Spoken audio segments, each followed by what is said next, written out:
Sebuah kisah mahakarya terbaik dari S.H. Mintarja yang sangat populer di masanya, berlatar belakang kerajaan Singasari.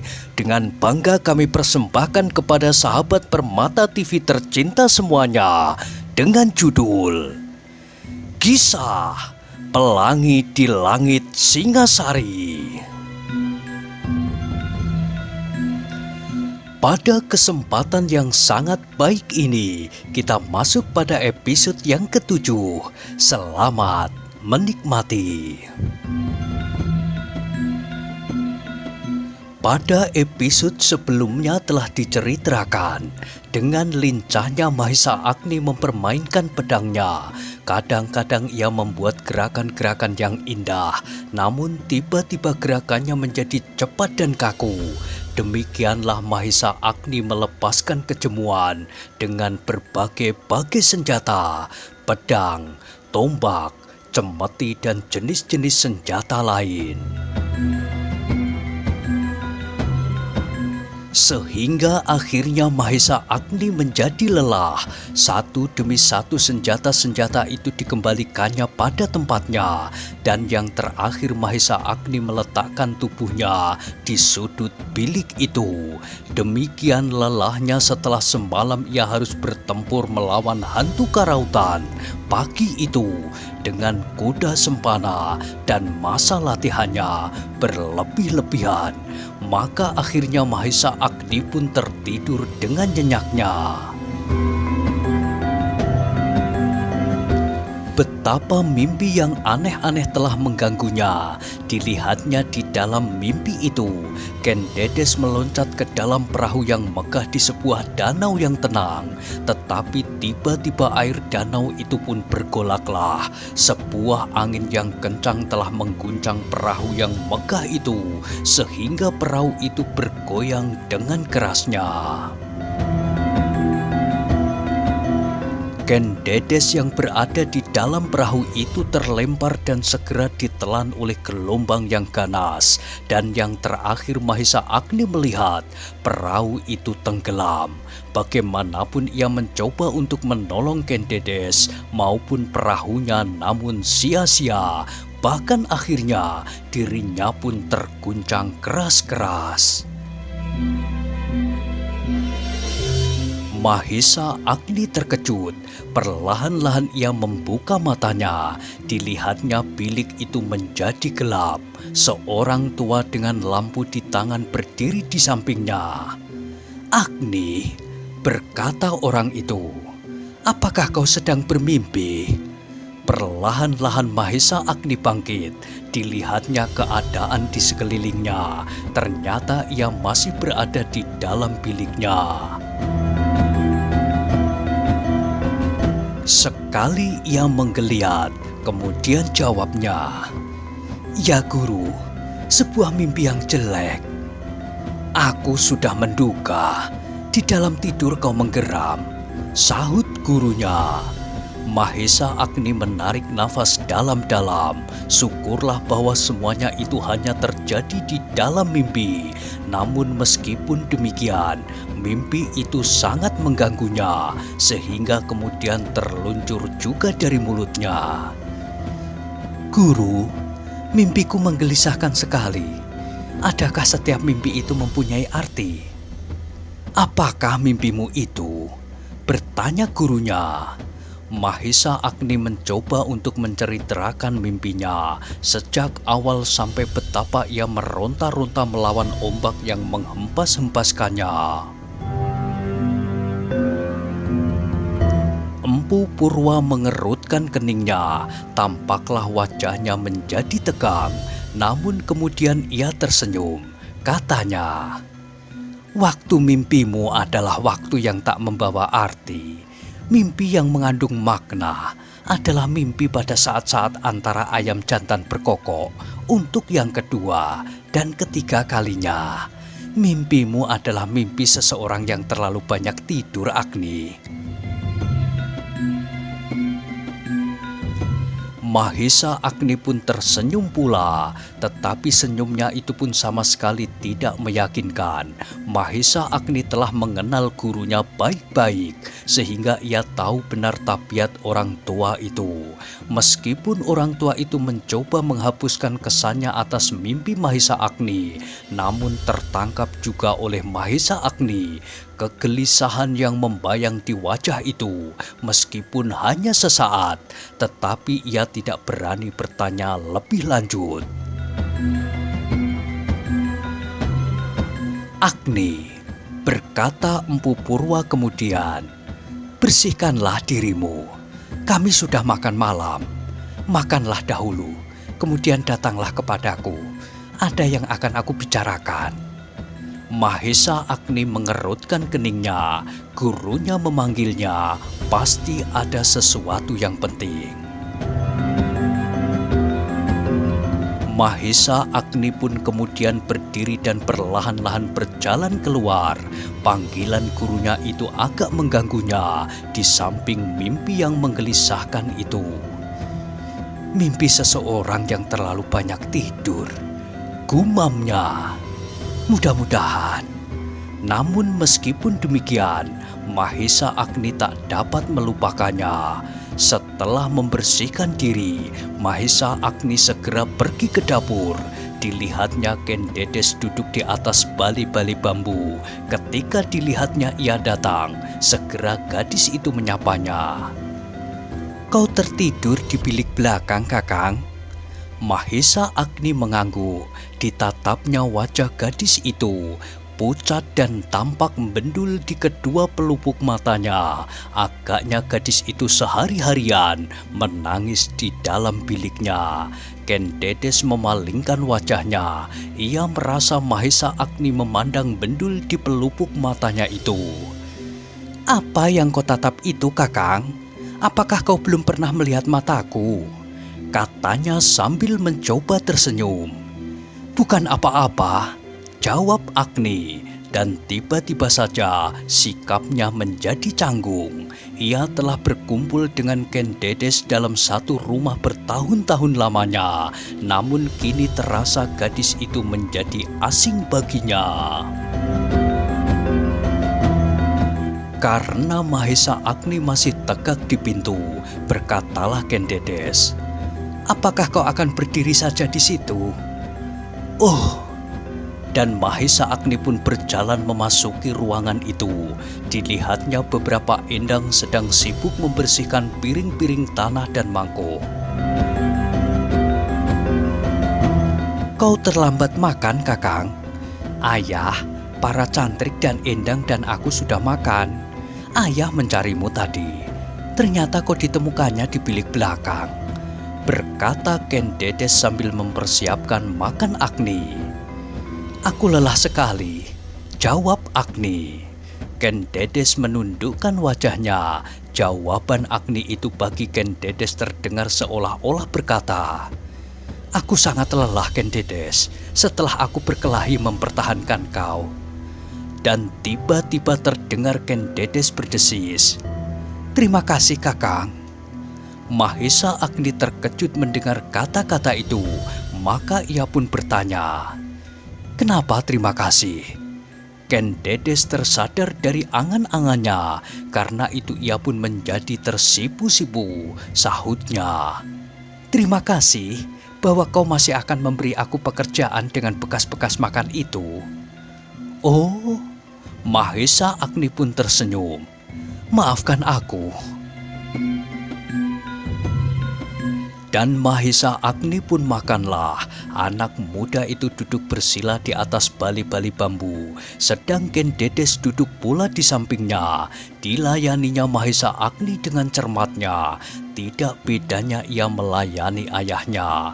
Bagi Mahesa Agni, hal yang demikian itu sudah sering benar dialami. Ken Dedes yang bersikap sebagai seorang adik itu tahu benar apa yang harus dilakukan untuk ayah dan saudara tuanya. Namun kali ini terasa sikap itu agak berbeda. Ken Dedes tidak banyak berbicara seperti biasanya. Bahkan kadang-kadang ia tunduk diam. dan sekali-sekali dipandanginya titik-titik yang jauh di dalam kegelapan malam. Dan tiba-tiba terdengar gadis itu bergumam tanpa melepaskan pandangannya yang menghunjam ke gelap malam. "Kakang, ayah memanggil aku menghadap setelah Kakang selesai makan malam." Jantung Mahesa Agni pun berdesir. Gadis itu pun dipanggil pula oleh ayahnya. Kalau demikian, pikir Mahesa Agni, masalahnya pasti masalah gadis itu. Mungkin akibat sikap kuda sempana siang tadi. Agaknya guru pun melihat ketidakikhlasan anak itu. Tetapi mungkin, meskipun terdorong oleh peristiwa pagi tadi, ada juga persoalan-persoalan lain. Mahesa Agni menarik nafas panjang. "Kenapa kau berdesah?" bertanya Ken Dedes. Mahesa Agni terkejut.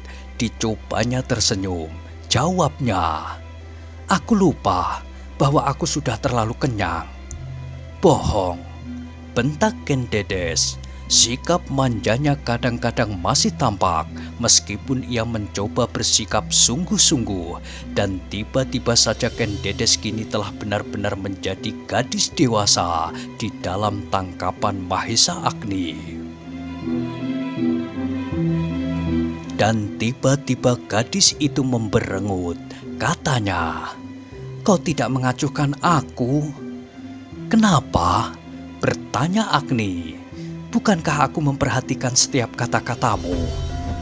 "Tidak," sahut gadis itu. "Aku berbicara dengan sungguh-sungguh, tetapi mendengar pun kau tidak." "Aku mendengar," jawab Agni. "Apa yang aku katakan?" Ia bertanya. "Bopo pendeta memanggil kau menghadap." Agni mengulangi kata-kata Ken Dedes. "Kau mendengarnya?" desis Ken Dedes. "Kalau demikian, kau benar-benar tidak menaruh perhatian." "Aku memperhatikan dengan sungguh-sungguh pula." Agni mencoba membela diri. "Kau tidak memberikan tanggapan apa-apa.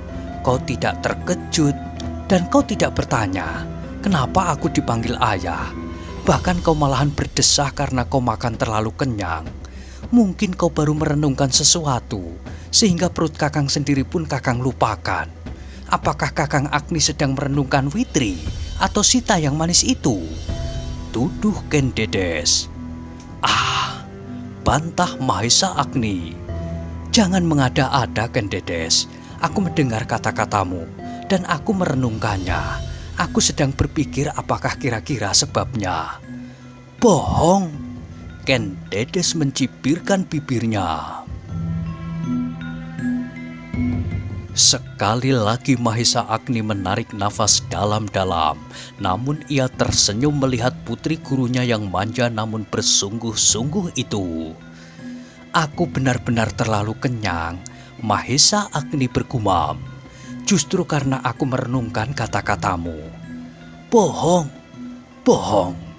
Sekali lagi gadis itu mencibirkan bibirnya. "Sudahlah Ken Dedes, nanti Bopo pendeta terlalu lama menunggu. Disangkanya aku terlalu lama makan," berkata Agni kemudian.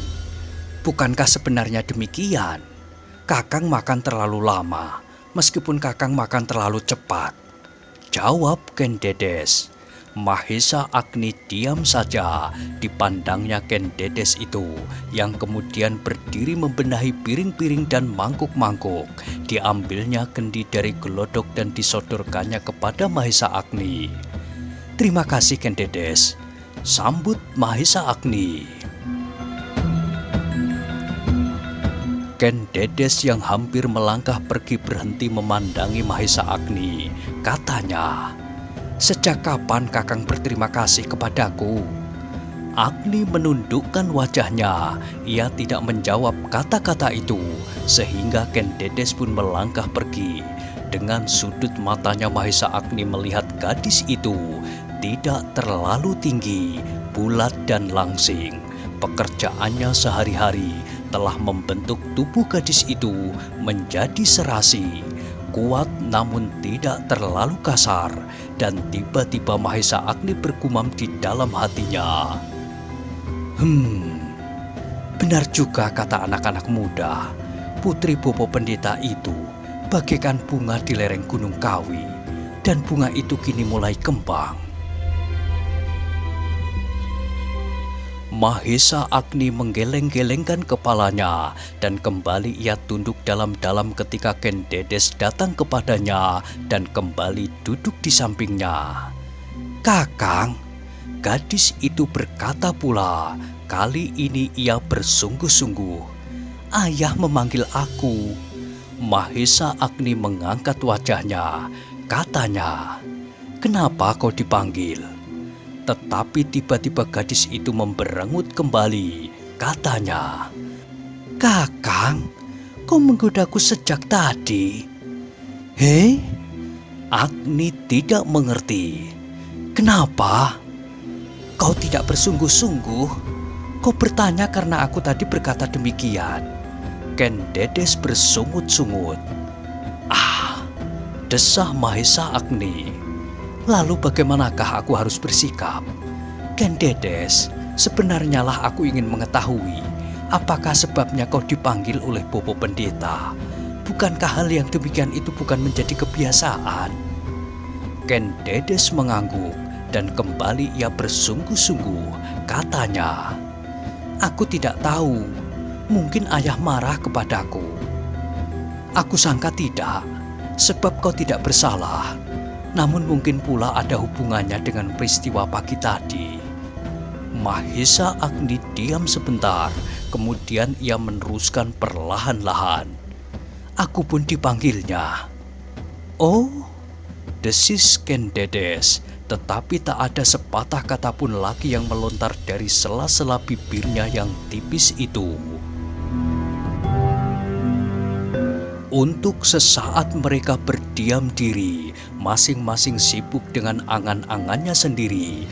Para endang telah hampir selesai dengan pekerjaan mereka, sehingga kemudian Agni pun berkata, "Ken Dedes, pergilah kau dahulu. Bopo Pendeta sudah lama menunggu." "Mungkin," sahut Ken Dedes.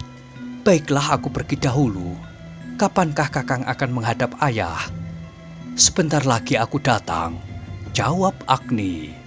Ken Dedes pun kemudian berdiri. Ketika ia berjalan keluar, Mahesa Agni mengikutinya dengan pandangan matanya.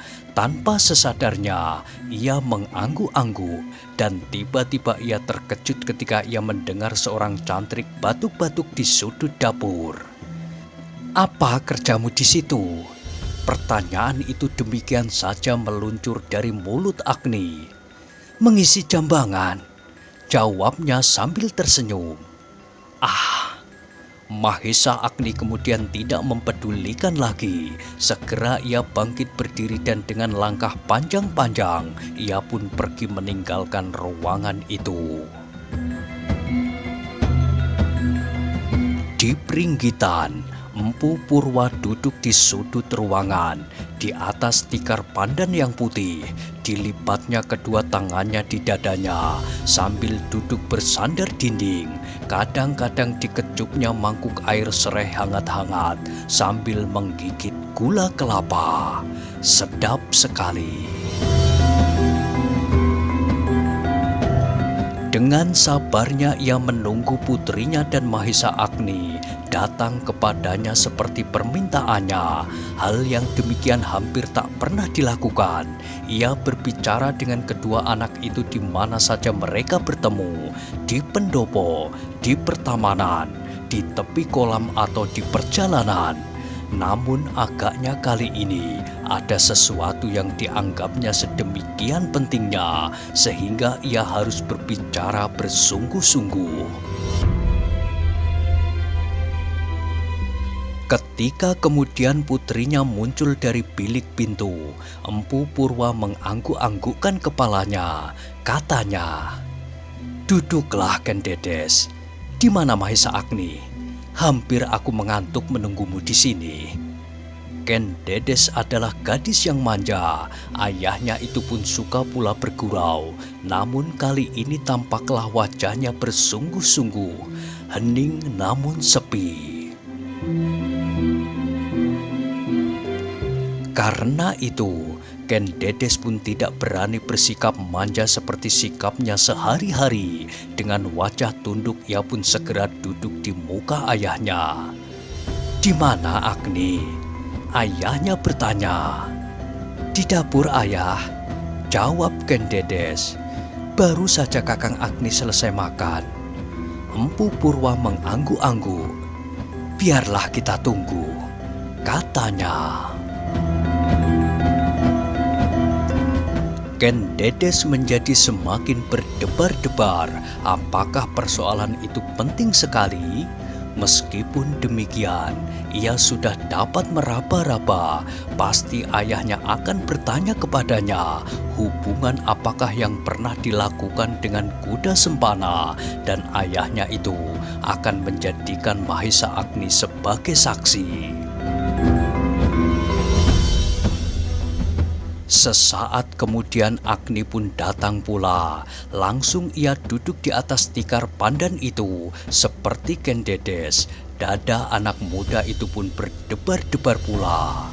Setelah keduanya duduk beberapa saat, berkatalah Empu Purwa, "Mahesa Agni dan Ken Dedes, aku sangka kalian menduga-duga di dalam hati persoalan yang agak bersungguh-sungguh ini. Namun aku rasa kalian telah menemukan jawabannya." Mahesa Agni menggeleng. Jawabnya, "Belum, Bopo. Sewaktu Bopo minta aku datang, sampai pada saat ini, tak ada yang dapat aku kira-kirakan." Empu Purwa tersenyum. Dipandanginya anak gadisnya. Kemudian katanya, "Benarkah begitu, Ken Dedes?" Ken Dedes mengangguk. Empu Purwa menarik nafas dalam-dalam. Kemudian katanya, "Aku menyesal bahwa peristiwa pagi tadi harus terjadi. Dengan demikian, keluarga kita akan menjadi buah percakapan." Ken Dedes pun menjadi semakin tunduk. Perkataan ayahnya itu mengingatkannya kepada berbagai perasaannya yang bercampur baur, malu, sedih, takut, dan segala macam. Karena itu tiba-tiba terasa air matanya mengambang di pelupuk matanya yang masih mendul itu.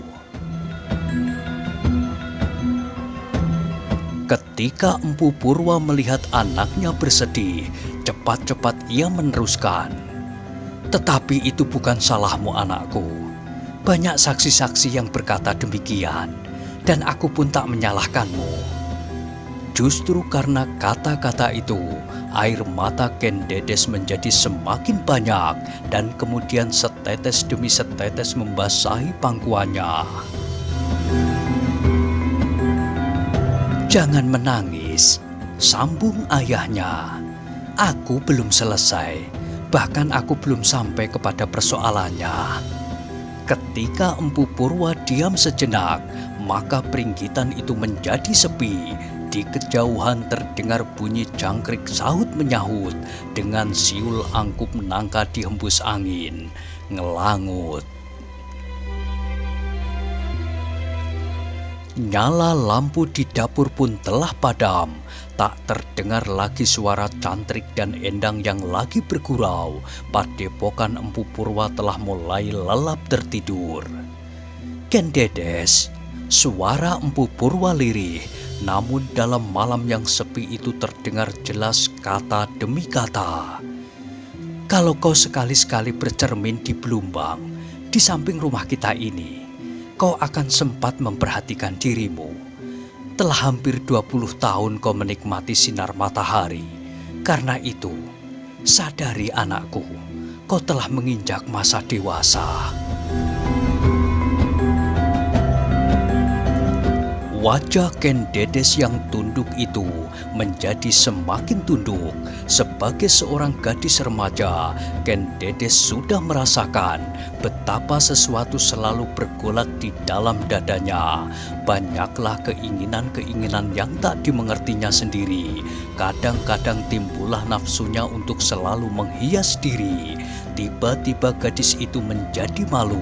Apakah ayahnya sering melihatnya bercermin di wajah air kolam yang tenang diam itu? Bahkan pernah gadis itu melempari angsa dengan batu ketika tiba-tiba saja angsa itu menggoyang-goyang permukaan air selagi ia bercermin. Apalagi ketika terasa perubahan-perubahan yang terjadi pada wadaknya ketika tubuhnya mekar seperti bunga yang sedang kembang. Dan sekarang jawaban atau persoalan-persoalan yang tak dimengertinya itu didengarnya dari ayahnya. Ken Dedes sudah dewasa.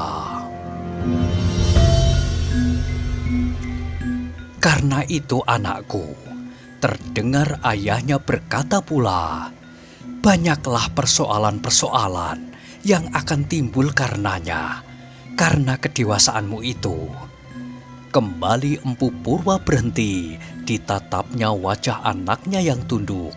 Orang tua itu ingin mengetahui apakah yang terasa di hati anak gadisnya.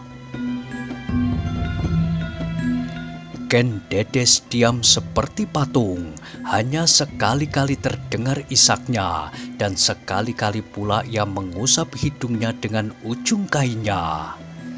Tetapi kau jangan cemas anakku, sambung ayahnya. Persoalan-persoalan yang timbul karena kedewasaanmu adalah persoalan-persoalan yang wajar, yang pasti akan timbul pula pada orang-orang lain. Sebab setiap orang pada dasarnya akan mengalami persoalan yang sama.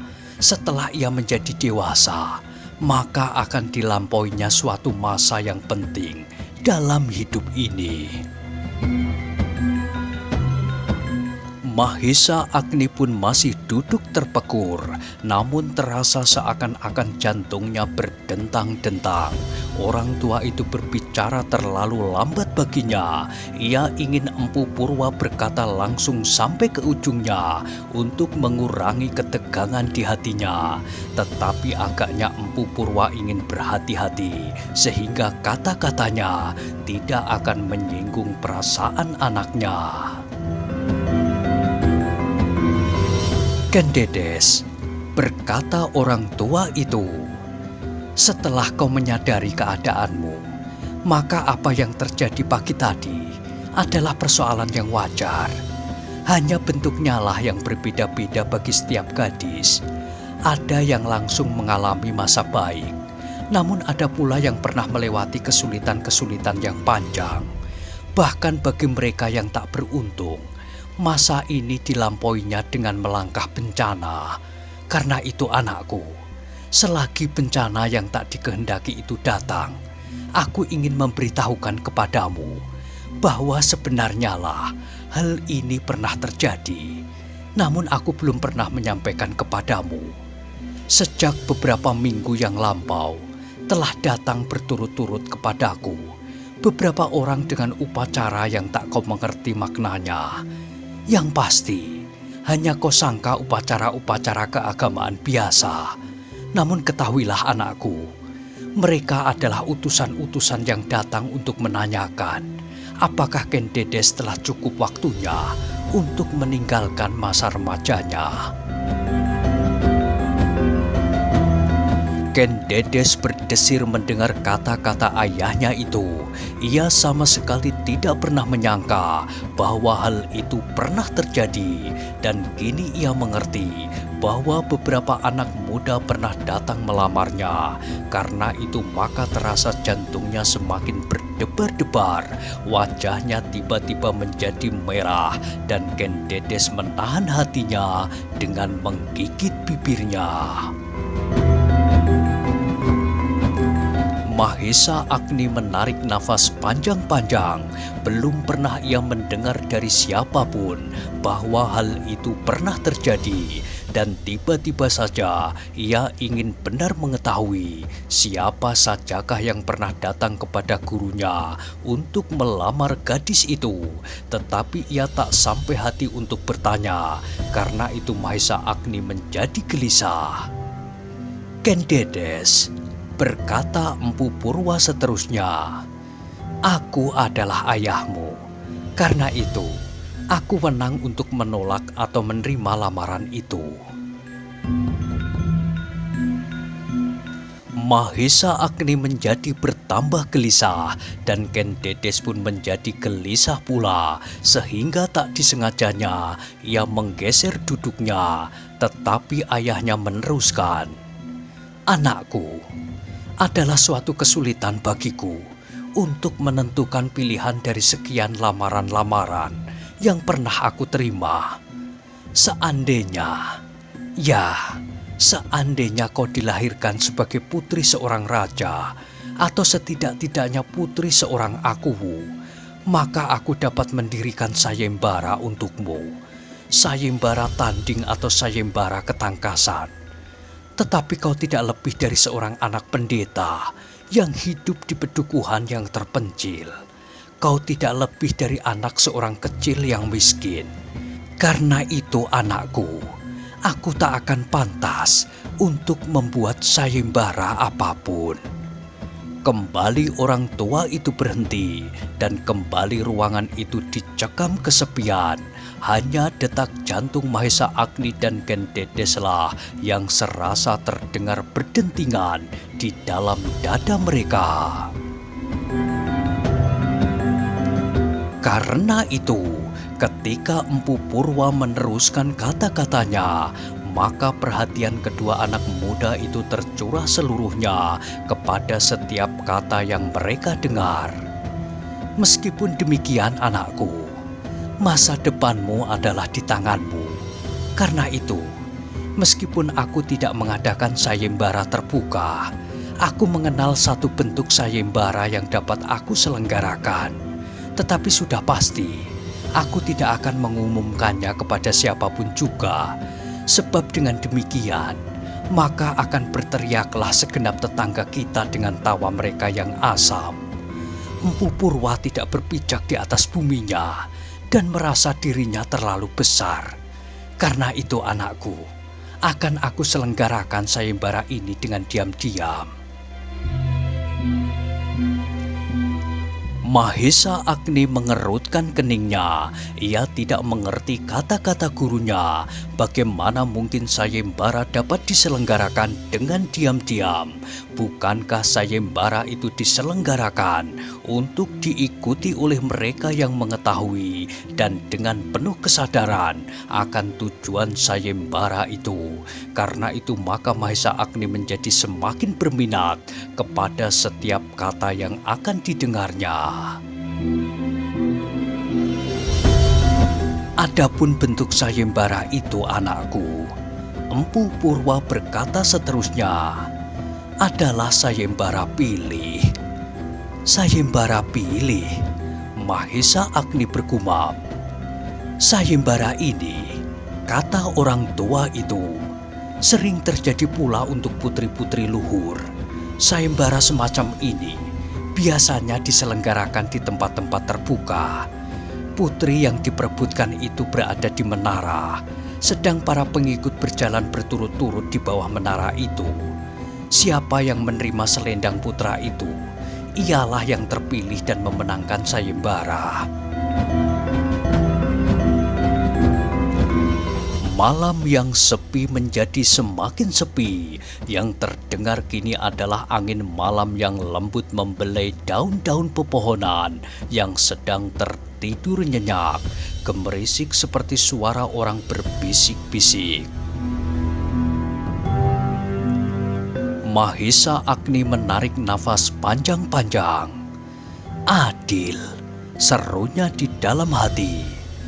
Himpitan ketegangan di hati Ken Dedes pun tiba-tiba serasa berguguran. Sejak semula ia mendengarkan kata-kata ayahnya dengan penuh kecemasan. Mula-mula ia menyangka bahwa ayahnya akan menyebut untuknya sebuah nama dari nama-nama mereka yang datang melamarnya.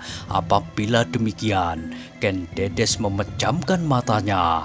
Ia tak tahu apakah yang terjadi dengan dirinya, dan tiba-tiba disadarinya bahwa ia pasti akan keberatan seandainya ayahnya menerima baginya siapapun dari mereka. Nah, bagaimanakah kisah selanjutnya? Silahkan ikuti terus Kisah Pelangi di Langit Singasari pada episode berikutnya. Sampai jumpa.